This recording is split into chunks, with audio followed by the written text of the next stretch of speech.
कहते हैं, मोहब्बत की इसी मिट्टी को हिंदुस्तान कहते हैं। जो दुनिया में सुनाई दे उसे कहते हैं खामोशी, और जो आंखों में दिखाई दे उसे तूफान कहते हैं। जो ये दीवार का सुराग है, जो ये दीवार का सुराग है, चाइना, अमेरिका और पाकिस्तान साजिशों का हिस्सा है, लेकिन हम इसे अपने घर का रोशनदान कहते हैं, लेकिन हम इसे अपने घर का रोशनदान कहते हैं। आदरणीय प्रधानाचार्य, सम्मानित शिक्षकगण और मेरे प्यारे दोस्तों, मैं निकी राजकौर चौहान गणतंत्र दिवस के इस अवसर पर देशभक्ति और राष्ट्र प्रेम पर अपने कुछ विचार व्यक्त करना चाहूंगी। क्या है देशभक्ति? मैं नहीं मानती कि व्हाट्सएप और फेसबुक की डीपी को 3 रंग में रंग देना ही देशभक्ति है।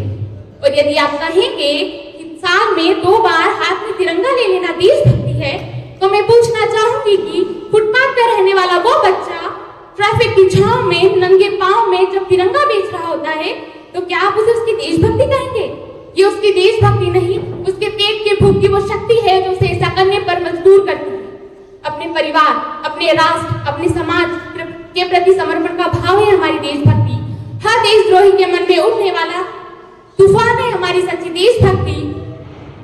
और एक देशद्रोही से ज्यादा तो हमारी देशभक्ति तब आहत होती है जब एक बेटा अपने बूढ़े माँ बाप को वृद्धाश्रम की चौखट पर छोड़ आता है। कहलाती है वो देशभक्ति जब मुसीबत में फंसे लोगों से ज्यादा हम सेल्फी लेकर अपनी लाइफ बढ़ा रहे होते हैं। कहा जाता है कि हम दुनिया के सबसे बड़े लोकतंत्र हैं, जहाँ हिंदू पैदा होते हैं, मुसलमान पैदा होते हैं, सिख और ईसाई भी पैदा होते हैं, लेकिन बदकिस्मती से यहाँ इंसान पैदा नहीं होते। मेरे विचारों में है कि ना हिंदू की जरूरत है, ना मुसलमान की जरूरत है। राष्ट्र निर्माण के लिए केवल एक अच्छे इंसान की जरूरत है, केवल एक अच्छे इंसान की जरूरत है। जरा सोचिए, ये पेड़ पौधे और शाखाएं भी परेशान हो जाए यदि परिंदे भी हिंदू और मुसलमान हो जाएं।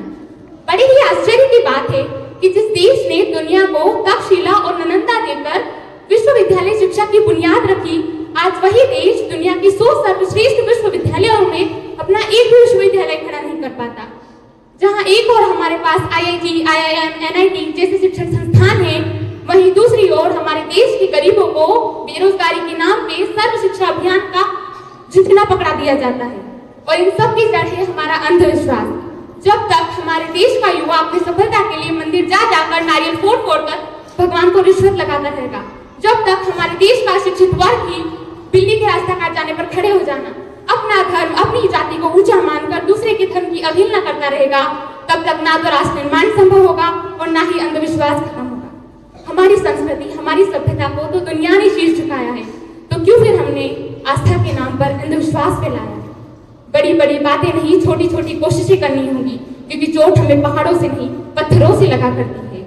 I being an Indian, I being a student, I being a simple daughter of this motherland, feel proud to be an Indian। और मैं सैल्यूट करना चाहूंगी हमारे देश के जवान को जो सरहद पर दिन रात हमारी रक्षा करते हैं, हमारे देश के पुलिस प्रशासन और किसान को, और हर उस इंसान को जो अपनी काम पूरी मेहनत और ईमानदारी से करता है। अंत में मैं बस इतना ही कहना चाहूंगी कि मेरा हिंदुस्तान महान था, महान है और हमेशा महान रहेगा।